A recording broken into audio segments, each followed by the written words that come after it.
ഇപ്പോൾ സിദ്ദീഖ് ശേഷം അഭിഭാഷകനെ കണ്ട ശേഷം സിദ്ദീഖ് ഹാജരാകുമോ?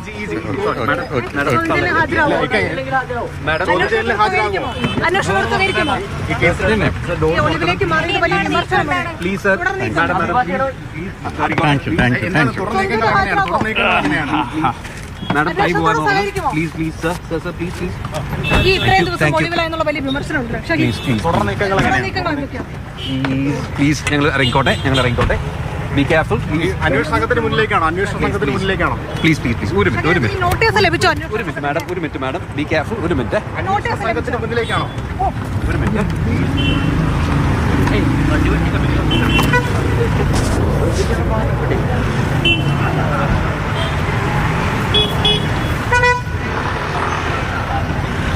സിദ്ദീഖും മകനും അഭിഭാഷകനെ കണ്ട ശേഷം ഇറങ്ങുകയായിരുന്നു. പ്രതികരിച്ചില്ല. ഇനി അന്വേഷണ സംഘത്തിന് മുന്നിലേക്ക് ഹാജരാകുമോ എന്ന് അറിയില്ല. എവിടേക്കാണ് പോകുന്നത് എന്ന കാര്യത്തിലൊന്നും വ്യക്തതയില്ല. കുറേ നേരം അഭിഭാഷകൻ രാമൻ പിള്ളയുടെ ഓഫീസിൽ ഉണ്ടായിരുന്നു സിദ്ദീഖും മകനും. സിദ്ദീഖ് ഇതുവരെ ഒളിവിൽ കഴിഞ്ഞതായിരുന്നു. സുപ്രീം കോടതിയിൽ നിന്നും ആശ്വാസം ലഭിച്ച ശേഷം, ഇടക്കാല ജാമ്യം ലഭിച്ച ശേഷമാണ് ഇപ്പോൾ കൺമുന്നിലേക്ക് വരുന്നത്, മാധ്യമങ്ങളുടെ മുന്നിലേക്കൊക്കെ അദ്ദേഹം വന്നിരിക്കുന്നത്. ഇനി തിരുവനന്തപുരത്തേക്കാണോ വരിക? അന്വേഷണ സംഘത്തിന് മുൻപിൽ ഹാജരാകുമോ? അന്വേഷണ സംഘം നോട്ടീസ് നൽകിയിട്ടില്ല. റിയ ചേരുന്നുണ്ട്. റിയ, എങ്ങോട്ടാണ് സിദ്ദീഖ് പോകുന്നത്? അഭിഭാഷകരുമായിട്ടുള്ള കൂടിക്കാഴ്ച എങ്ങനെയായിരുന്നു? എത്രത്തോളം നീണ്ടു? 4:45 എറണാകുളം നോർത്തിലുള്ള അഭിഭാഷകനായ രാമൻപിള്ളയുടെ ഓഫീസിലേക്ക് സിദ്ദീഖ് മകനുമൊപ്പം എത്തിയത്. 24-ാം തീയതി ഹൈക്കോടതി മുൻകൂർ ജാമ്യം നിഷേധിച്ചതിന് ശേഷം 8 ദിവസം പിന്നിടുമ്പോഴാണ് സിദ്ദീഖ് പുറത്തു വരുന്നത്. അതായത് ഒരാഴ്ച ഒളിവ് ജീവിതമായിരുന്നു സിദ്ദീഖിൻ്റേത്. അതിനുശേഷം അദ്ദേഹത്തിന്റെ സ്വന്തം വാഹനത്തിൽ അഭിഭാഷകന്റെ ഓഫീസിലേക്ക്, കൊച്ചിയിലുള്ള എറണാകുളം നോർത്ത് പോലീസ് സ്റ്റേഷന് തൊട്ടടുത്തുള്ള, അതായത് ഏറ്റവും എടുത്തു പറയേണ്ടത് എറണാകുളം നോർത്ത് പോലീസ് സ്റ്റേഷനിൽ നിന്ന് വെറും 200 മീറ്റർ മാത്രം അപ്പുറത്തുള്ള അഭിഭാഷകൻ രാമൻപിള്ളയുടെ ഓഫീസിലേക്ക് സിദ്ദീഖ് എത്തിയത്. ആ ഓഫീസിലേക്ക് സിദ്ദീഖ് എത്തി. 4:45 സിദ്ദീഖ് എത്തി. ഏതാണ്ട് 8 ദിവസം സിദ്ദീഖ് ഇവിടെ ഉണ്ടായിരുന്നില്ല, ഒളിവിലായിരുന്നു. അതിനുശേഷം ഇതാ അഭിഭാഷകന്റെ ഓഫീസിലെത്തി. സിദ്ദീഖിനോട് ചോദിച്ച ചോദ്യങ്ങൾ ഇതൊക്കെയായിരുന്നു. അന്വേഷണത്തോട് സഹകരിക്കുമോ? അടുത്ത നീക്കം എന്താണ്? പോലീസിന് മുമ്പിൽ ഹാജരാകുമോ? നോട്ടീസ് ലഭിച്ചിരുന്നോ? തുടങ്ങിയ ചോദ്യങ്ങൾ സിദ്ദീഖിനോടും സിദ്ദീഖിന്റെ മകനോടും ചോദിച്ചിരുന്നു മാധ്യമ പ്രവർത്തകർ. പക്ഷേ അതിനോടൊന്നും ഒരു തരത്തിലുള്ള പ്രതികരണവും സിദ്ദീഖിന്റെ ഭാഗത്തു നിന്നുണ്ടായിരുന്നില്ല എന്ന ശ്രദ്ധേയമാണ്. ഒരു വാക്കുപോലും പറഞ്ഞില്ല.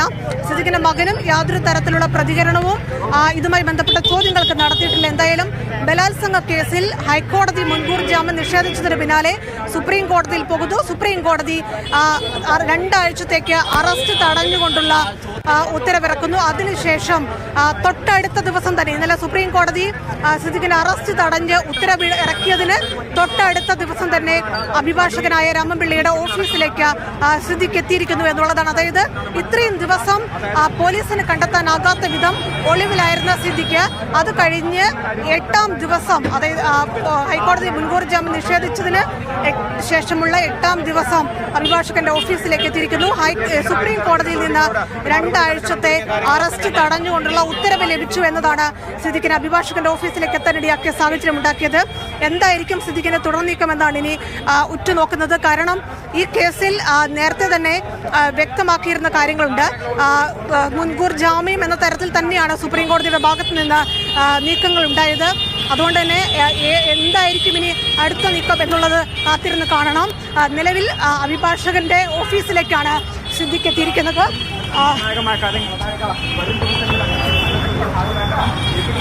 റിയ, ഇനിയുള്ള നീക്കം എന്തായിരിക്കാം? കാരണം സ്വമേധയാ അന്വേഷണ സംഘത്തിന് മുന്നിലേക്ക് പോകുമോ? അതോ, കാരണം 2 ആഴ്ചത്തെ സമയമാണുള്ളത്. അപ്പോൾ അന്വേഷണ സംഘം വിളിച്ചു വരുത്തിയാൽ കൂടി നോട്ടീസ് നൽകിയെന്ന കാര്യത്തിൽ വ്യക്തതയില്ല. അറസ്റ്റ് രേഖപ്പെടുത്തി വിട്ടുകഴിഞ്ഞാൽ അത് കോടതിയിൽ എങ്ങനെയൊക്കെ ആയിരിക്കുമെന്ന ആശങ്കയൊക്കെ അന്വേഷണ സംഘത്തെ സംബന്ധിച്ചുള്ളതുണ്ട്. എന്താണ് അത് സംബന്ധിച്ച് ഇനി സിദ്ദീഖ് നീക്കം നടത്തുന്നത്? എന്താണ്? സാധാരണഗതിയിൽ സിദ്ദീഖിന് ഭാഗത്തു നിന്നുണ്ടാവുക, അന്വേഷണ സംഘം ഒരു ചോദ്യം ചെയ്യൽ നോട്ടീസ് നൽകിയാൽ അതിനനുസരിച്ച് സിദ്ദീഖ് ഹാജരാക്കേണ്ടി വരും.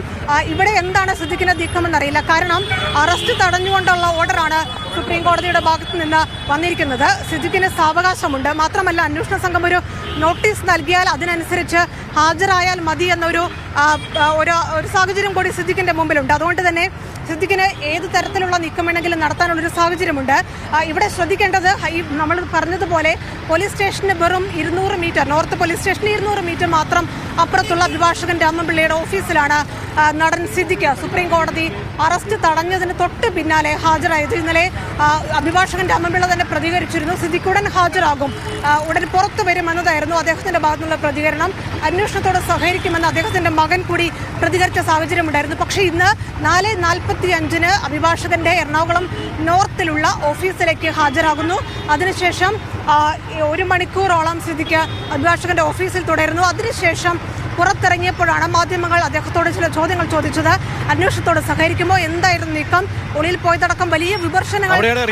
ഒരുപക്ഷെ നമ്മളിപ്പോൾ വിലയിരുത്തേണ്ട, കാരണം കഴിഞ്ഞ ഒരാഴ്ച കാലം കൊച്ചിയിലുണ്ടായിരുന്നു. എന്തൊക്കെയായിരുന്നു ലുക്കൌട്ട് സർക്കുലർ, ലുക്കൌട്ട് നോട്ടീസ് അങ്ങ് അരിച്ചു പിറക്കുന്നു, എന്തൊക്കെയായിരുന്നു ഈ SITയുമായി ബന്ധപ്പെട്ടവർ പറഞ്ഞത്? അപ്പോൾ ഒന്നും നടന്നില്ല. സിദ്ദീഖ് സുരക്ഷിത താവളത്തിൽ ഉണ്ടായിരുന്നു, അതാണിപ്പോൾ തെളിയുന്നത്.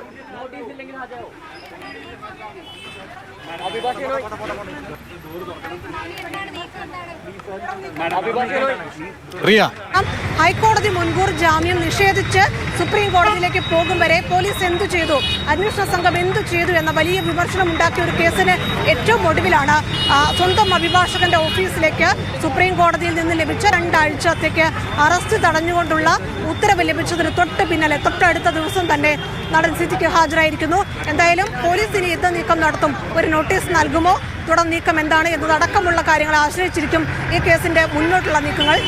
അന്വേഷണത്തോട് സഹകരിക്കുമോ തുടങ്ങിയ ചോദ്യങ്ങളോട് യാതൊരു തരത്തിലുമുള്ള പ്രതികരണം സിദ്ദിഖിന്റെ ഭാഗത്തുണ്ടായിട്ടില്ല, മകനും പ്രതികരിച്ചില്ല. എന്തായാലും അതിനാടകീയമായി തന്നെ അഭിഭാഷകന്റെ ഓഫീസിൽ നേരത്തെ തന്നെ പല സംശയങ്ങളുണ്ടായിരുന്നു. ഈ സുപ്രീം കോടതി അതായത് കഴിഞ്ഞ ഒരാഴ്ചക്കാലം അത് SIT എന്ത് ചെയ്തു, ഈ ഹൈക്കോടതി മുൻകൂർ ജാമ്യം നിഷേധിച്ചപ്പോൾ എന്നതാണ്. സുരക്ഷിതമായി തന്നെ കൊച്ചിയിൽ സിദ്ദീഖ് ഉണ്ടായിരുന്നു, വളരെ ഒരുപക്ഷെ പോലീസിന്റെ ഒക്കെ കൺമുന്നിൽ തന്നെ ഉണ്ടായിരുന്നിരിക്കണം. ലുക്കൌട്ട് സർക്കുലർ, ലുക്കൌട്ട് നോട്ടീസ്, എന്തൊക്കെ പ്രഹസനമായിരുന്നു. അതെ, ഈ കേസിൽ ഹൈക്കോടതി മുൻകൂർ ജാമ്യാപേക്ഷ പരിഗണിക്കുന്നതിന്റെ തൊട്ട് മുമ്പത്തെ ദിവസം ഇതേപോലെ തന്നെ എറണാകുളത്തുള്ള അദ്ദേഹം അഭിനയിച്ചുകൊണ്ടിരുന്ന സിനിമയുടെ ഡബ്ബിംഗ് പൂർത്തിയാക്കുന്നു. അതിനുശേഷം നമ്മൾ ഈ ദൃശ്യങ്ങളിൽ കാണുന്നത് പോലെ നോർത്ത് പോലീസ് സ്റ്റേഷന്റെ തൊട്ടടുത്തുള്ള വെറും 200 മീറ്റർ അപ്പുറത്തുള്ള അഭിഭാഷകന്റെ ഓഫീസിൽ ഹൈക്കോടതി മുൻകൂർ ജാമ്യാപേക്ഷ പരിഗണിക്കുന്ന അതേ ദിവസം വൈകുന്നേരം സിദ്ദിഖ് എത്തുന്നു.